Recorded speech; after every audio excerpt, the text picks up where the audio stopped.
Buenos días, profesor.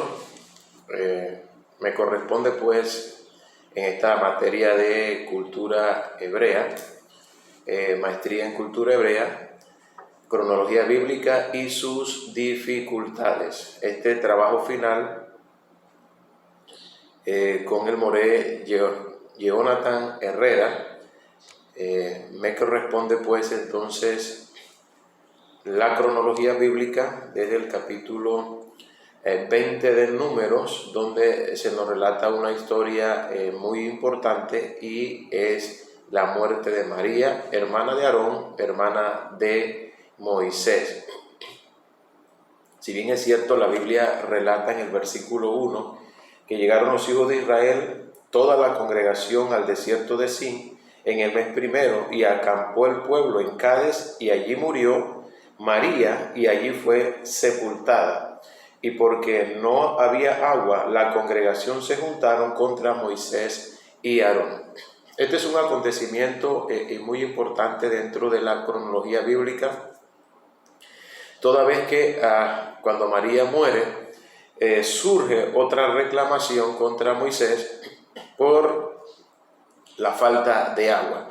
Y es que la Biblia estipula en el versículo 14 del mismo capítulo que envió Moisés embajadores al rey de Edom desde Cades, diciendo: así dice Israel tu hermano, tú has sabido el trabajo que nos ha venido, como nuestros padres descendieron de Egipto. Y bueno, le relata la historia para que este rey pues les pueda permitir pasar por su territorio. Ahora, cuando desapareció el pozo en el año 40, después que los israelitas salen de Egipto, específicamente la Biblia señala en el primer mes de Nisan, es ahí en el episodio en que Moisés envía a estos mensajeros que están en el capítulo 20, verso 14, al rey de Edom, y dice que Israel hizo allí durante 3 meses estadía para luego continuar la travesía pues y llegar a la tierra prometida que Dios por mano de Moisés le había guiado para que introdujera al pueblo. Ahora bien, el sacerdote Aarón dice que subió a más o menos, dice la Biblia dice que tenía 123 años cuando Aarón también sube a la colina, de acuerdo al capítulo 33, para luego entonces también subir a la presencia de Dios o partir e irse a estar con nuestro Padre Celestial. Dice que cuando Aarón murió, la nube de gloria desaparecieron y los cananeos vinieron a hacer la guerra contra Israel. Los cananeos, dice la Biblia, que era el rey de Arad, que cuando oyeron que había muerto Aarón, vienen para hacerle guerra al pueblo de Israel.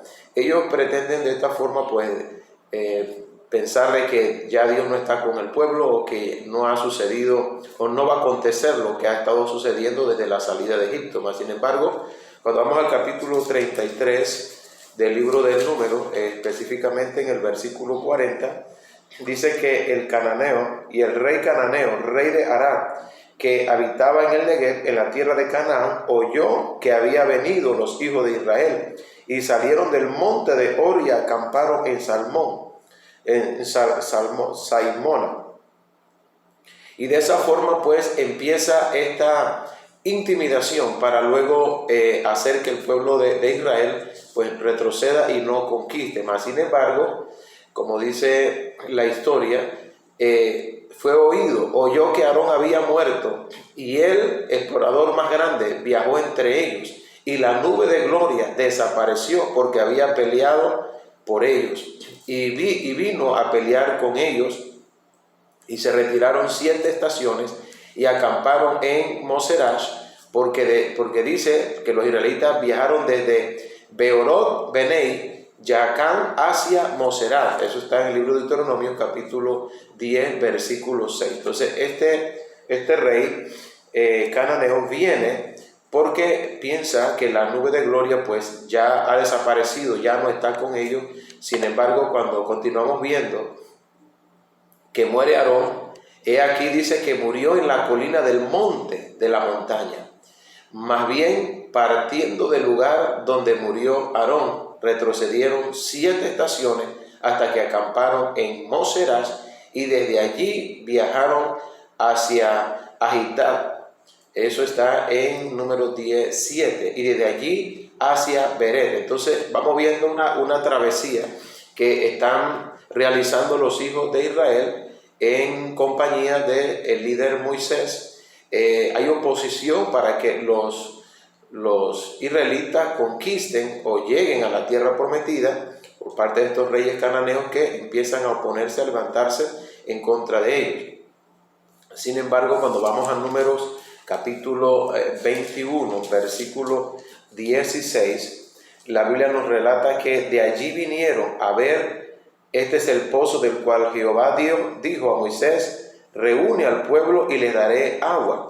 Mas sin embargo, cuando vemos aquí el pozo que ellos regresan, que los israelitas viajaron al campamento de Abod, y viajaron desde Abod y acamparon en Ibei. Desde allí viajaron y acamparon a Wadi Seret, y desde allí viajaron y acamparon más allá de Armón, el pozo donde un día Dios realiza el milagro y les da a ellos a beber del agua que tanto habían reclamado en el desierto. Sin embargo, podemos ver que en el libro de Números se nos narra cómo los hebreos recorren el territorio que va hacia camino de Canaán. Sin embargo, cuando llegan a este pozo, había retrocedido y estaba seco, de acuerdo a la historia.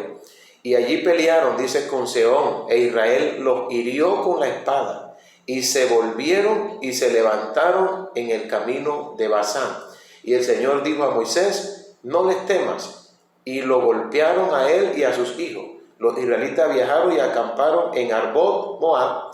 Eso está en número 22:1, donde dice que partieron los hijos de Israel y acamparon en los campos de Moab, junto al Jordán, frente a Jericó. Entonces, estamos viendo la cronología bíblica del pueblo de Israel una vez que continúa el camino hacia la conquista. Dice que pelean contra este rey Sehón e Israel lo hiere. Israel con espada lo hiere de tal forma que dice que lo hicieron retroceder y tomaron a sus hijos, y golpearon al rey y golpearon también a sus hijos.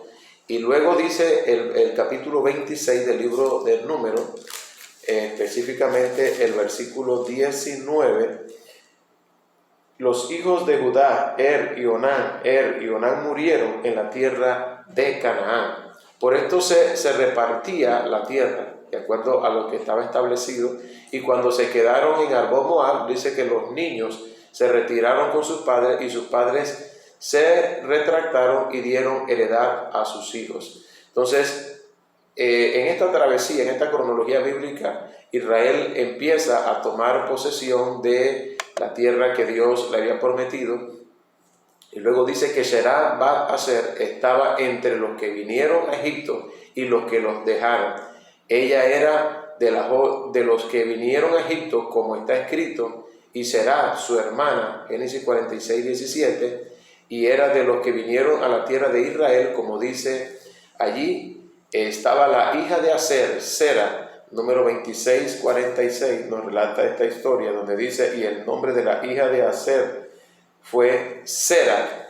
Y luego nos narra la historia que Jocabed estaba entre los que vinieron a Egipto y los que lo dejaron. Ella era de aquellos que vinieron a Egipto, como está escrito, el nombre de la esposa Amaram era Jocabed, hija de Leví.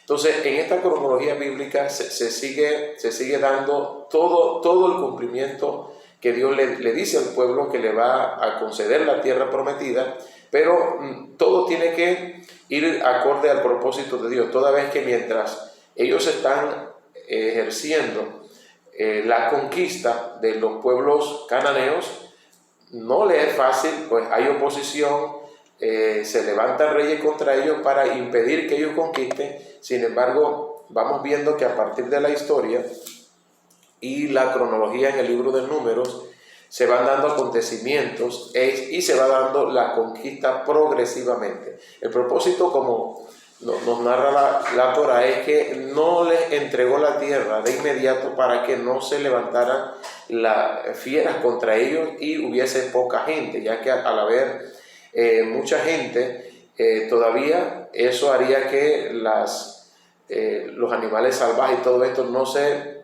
proliferaran y fuesen ellos víctimas de estos animales salvajes. Cuando vamos a ver en el libro de Números capítulo 26, específicamente el versículo 59, dice que la mujer de Amram se llamó Jocabed, hija de Leví, que le nació a Leví en Egipto. Esta dio a luz a Amram, a Aarón, a Moisés y a María, su hermana. Entonces, esta Jocabed que estamos viendo aquí, que nace, como dice el versículo 59, hija de Leví, que nació en Egipto, fue la madre de el caudillo Moisés, de Aarón y de María, pues que todos sabemos la historia. Ya María y Aarón han muerto.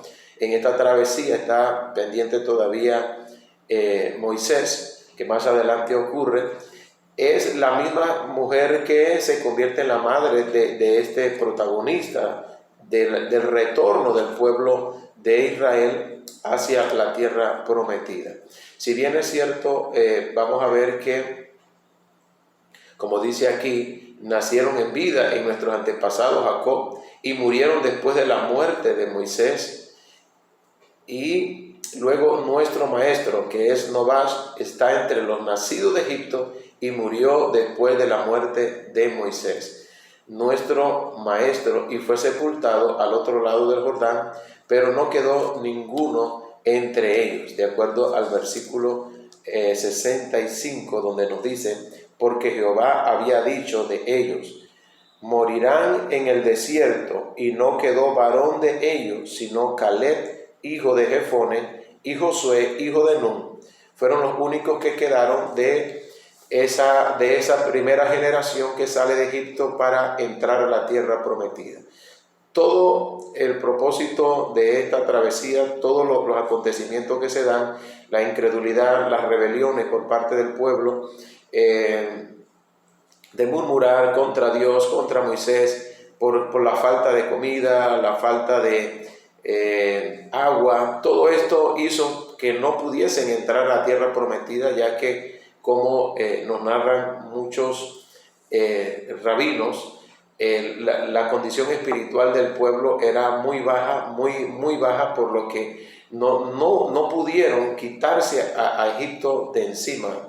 Decía un escritor de la Torah que le tomó solamente unos 40 días llegar al desierto de Sinaí para poder recibir la ley. Sin embargo, le tomó 40 años sacar a Egipto de sus mentes y no fue posible. Solo la generación de 20 años hacia abajo fue la que pudo entender, por los milagros que vieron, los acontecimientos que vieron durante la travesía. Pudieron entender entonces que Dios estaba con ellos y que los iba a introducir la tierra prometida. Sin embargo, la generación que salió de Egipto nunca pudo sacar a Egipto de su mente. Eso pues nos lleva a nosotros a reflexionar que una vez que hemos sido sacados de entre las naciones, hemos sido sacados para unirnos al pueblo de Israel, debemos tomar esa decisión bien firme en dejar a Egipto de nuestra mente, sacarlo de nuestra mente y caminar en dirección hacia el propósito de Dios y la unificación de las 12 tribus, que es el acontecimiento final cuando el Mesías pues venga y unifique las 12 tribus como está profetizado por los profetas. Entonces, en conclusión, podemos decir que esta cronología del pueblo desde el momento de la muerte de María y la muerte de Aarón, esto crea un gran vacío espiritual, a pesar de que todavía Moisés estaba con ellos, pero sí crea un vacío espiritual en la congregación, porque no era lo mismo sus sucesores. Aunque Dios estuvo con ellos, Dios no se apartó, pero sí hay un vacío espiritual. Moisés continúa cumpliendo el propósito de Dios hasta el momento que ya pues Dios se va a llevar a Moisés Y de esa forma pues concluye el propósito de estos caudillos o de estos hijos de Jocabed, que cumplen un propósito fundamental en la salida del pueblo de Egipto hacia la tierra prometida. Que Dios les bendiga y Dios les guarde.